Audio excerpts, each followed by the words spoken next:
Good morning.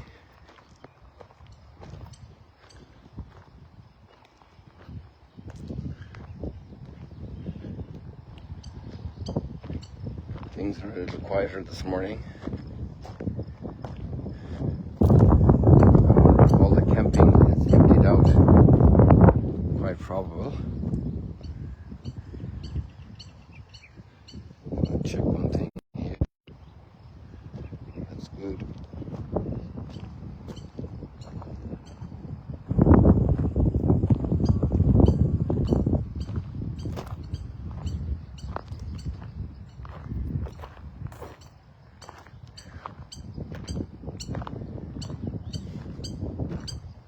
We have the book of Isaiah starting us out today. On Sundays we have 2 readings before the gospel instead of 1. And the book of Isaiah is an extraordinary book. In the book of Isaiah we read about the highway from Egypt to Mesopotamia, where all the people will mix. Imagine at that time when the people are in exile in Babylon. They have the stories in their heads about the slavery, the oppression. They're not doing much better in Babylon, and yet they're learning to live among the people there and do well, flourish. It's a humble position to be knocked off your high horse. But many times we get knocked off our high horse because we behave like we're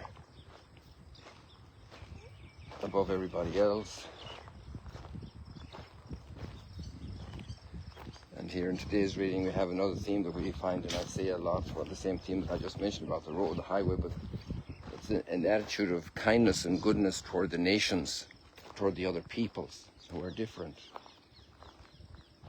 And it's a maturing of the sense of responsibility toward others. Because if they're chosen, it's to be a light to the nations. It's a role of service, not a role of domination.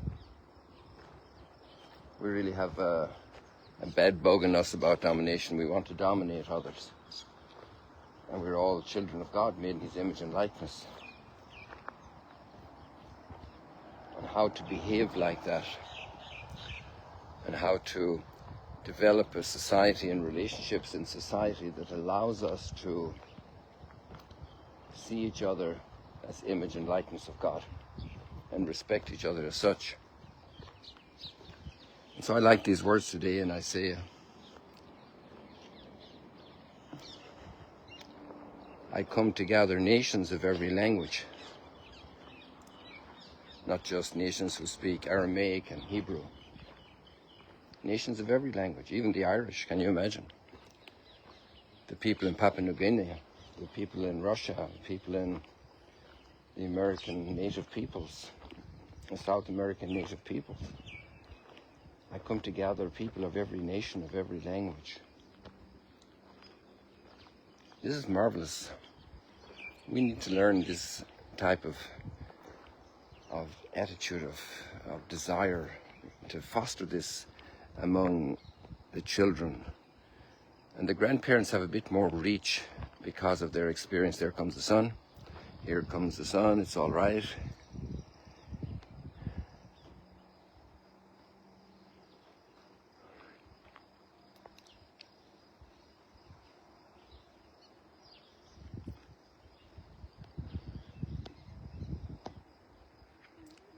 We have lots of clouds between peoples in our time, and senseless slaughter, constant, regular, and also other very sad chapters that are kind of difficult to approach. From the very beginning of life, human beings are in danger from themselves. The violence that's done to each other. And this is the heart of God, to come and gather people of every nation. And obviously we don't have to read too much anymore although it's good to read a good deal, to read good literature, to know about the situation of the peoples around the world, their cultures, particularly the root cultures that have formed our cultures. That way we grow in self-understanding, why we think like we do, how we order society like we do. Also to know about our mistakes, our errors in the past, to deal with them. We can't stick our head in the sand and pretend it didn't happen, pretend there's no storm. But this vision of Isaiah is marvelous. And I'm going to gather a lot of these people and I'm going to send them as runners. They're going to run. They're going to run all over the whole world. And in all these countries, the names are lost now to us, to the distant coastlands that have never heard of my name or seen my glory. That was the great pride of the Jewish people, healthy pride, that they had seen the glory of God. They were so impressed. The parting of the Red Sea, the liberation of their people enslaved.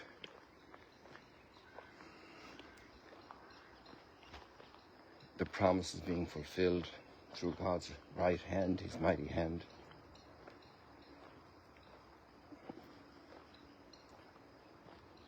And they should bring all your brothers and sisters from all the nations. So, wow. All the nations are your brothers and sisters. This is 2,600 years ago, people. It takes a long time for us to learn and to put into practice. And that's why the heart of the person that ponders these things becomes a great treasure in a family. It can bring a little bit more even discourse into stuff that's relayed in the media, that attitudes that are expounded, that are excluding others.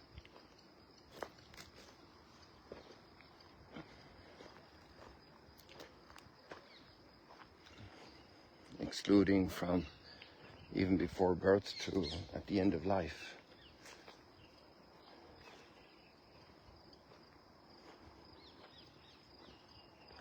And these people that are sent out are going to proclaim God's glory among the nations. And that's what happened then. That's what happened. The whole world is familiar with the Bible. All the nations. You'll find Bible groups studying the Bible in all the nations, in the mountains of the Himalayas and the Andes and the Amazon, and even in Ireland.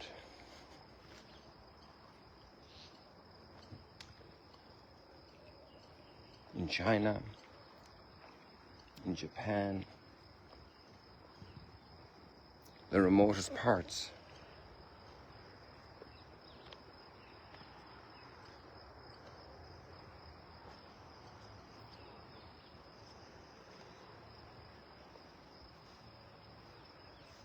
This place is completely empty, almost. There was a fire here last night, somebody cooking something probably. I see somebody over there, their elbow came up over the bench, so we'll leave them in their serenity and peace.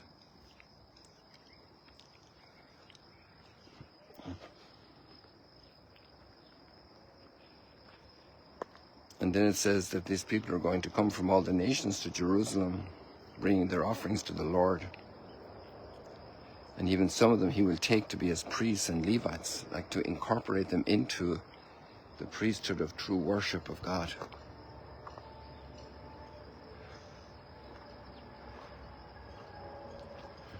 And that was just by biological descent, but there God is going to adopt them in. I feel touched by that today. I felt that call 51 years ago, and sensed it a bit earlier than that, when I was at the end of grade school. And that got lost in my memory until the end of high school, when it was rekindled in a powerful way, decisive way. But I had forgotten about it completely until a few years ago. And one of my sisters reminded me about an essay we had to write at the end of grade school. But that's a story for another day. And then we have the psalm here, which is headed by a line from Mark's Gospel, "Go out to the whole world and tell the good news." So that's really an echo of Isaiah. And I'm dwelling a little bit longer on this reading today because it gives us a perspective also to understand the very, you could call them harsh texts that we have in the gospel particularly. But even the letter to the Hebrews is not pleasant to the ear, as we don't like to be disciplined. But just like parents orient their children, and Bishop Barron goes into that in depth in his commentary today, very worthwhile, it's not done out of hatred to the children. On the contrary, it's done because the parents love them. It's very hard to discipline a child. It's hard work. Parents have to go through a lot. They have to overcome themselves. If the parents who don't discipline their children are doing their children a terrible disfavor, because a child has to learn to discipline themselves. And we human beings don't like that without being encouraged and shown consequences for not doing it. And that's not easy. To ask for accountability, to give instruction that changes lives.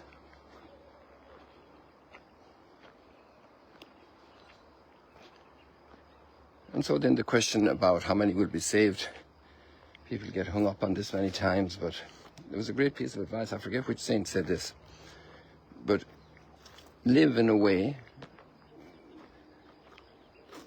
that corresponds to God saving you by His grace. Don't live in a way of the lost, that have no clue about God's love, that have no clue about the meaning of life, that are clueless. Live in a way that corresponds to the great calling we have, the great dignity we have as human beings, the great responsibility we have towards others. People, God bless you. Have a blessed Sunday. Rejoice that God wants us all. And let's live up to that with God's grace, with His help. See you later, alligators. There are a lot more lines in there in the scriptures that are worthwhile pondering, but you got Sunday to do that today. This is just a little kickstart in the morning. God bless you all.